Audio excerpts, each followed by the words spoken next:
सासूरवाडीत कुलूप लावून गेलेल्या घरात 5,47,320 रुपयांची चोरी करणाऱ्या चोरट्याचा अखेर पर्दाफाश झालाय। घरफोडीनंतर आरोपी नागपुरातून फरार होऊन राजस्थानच्या जोधपूरमध्येही घरफोड्या करत होते।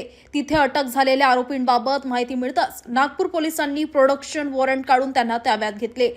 तपासात आरोपींनी अनेक घरफोड्या केल्याची कबुली दिली असून त्यांच्याकडून सोने चांदीचे दागिने व 2 होंडा युनिकॉर्न मोटरसायकली असे 4,55,000चा मुद्देमाल जप्त करण्यात आलाय।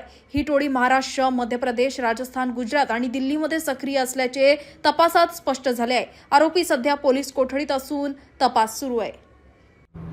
बरोबर आहे।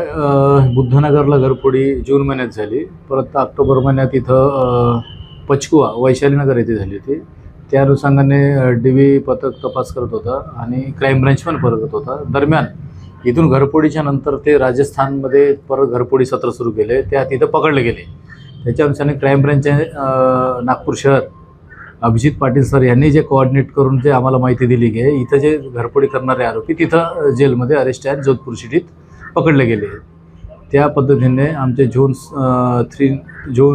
3 सरांनी सूचना दिल्याप्रमाणे, मार्गदर्शन केल्याप्रमाणे मान्य न्यायालयीन कारवाई, प्रोडक्शन वॉरंट सर्व आणि शासकीय वाहनासह आणि इथं जे झालेले पुरावे की ज्या बाहेर आउटरमध्ये राहायचं आणि ते घरफोडी करायचं, परत अशाच पद्धतीने ते करायचं, त्याचे पूर्ण पुरावे जमा केले। मान्य न्यायालयाकडून रीतसर कायदेशीर कारवाई केली। त्याच्यानंतर जोधपूर न्यायालयात जाऊन कारवाई करून घेतली। आरोपींना ताब्यात घेऊन विचारपूस केली असता इथं एक मोटरसायकल चोरी केली होती, ती पण ताब्यात घेतली, युनिकॉर्न। त्याच्यानंतर वैशालीनगरची घरफोडी जे काही चोरलेले आहे त्याचे मुद्देमाल सोबत आणखी काही 2 आरोपी फरार आहे। तसेच बुद्धनगरची घरफोडी ते कबुली दिलेली आहे, तिथलेही काही मुद्देमाल जप्त केलेले आहे। टोटल जवळपास 4,55,000चा मुद्देमाल जप्त करण्यात आलेले आहे। ही कारवाई माननीय रवींद्र कुमार सिंगल, माननीय पोलीस आयुक्त तसेच सर्व वरिष्ठ अधिकारी यांचे मार्गदर्शन तपास केलेला असून याच्यात आणखी काही बेलतरोडी, इमामबाडा आणि अंबाझरी इथले पण घरफोडी गेल्याचे, त्या घरफोडीच्या गुन्ह्यात फरार असल्याचे निष्पन्न झालेले आहे।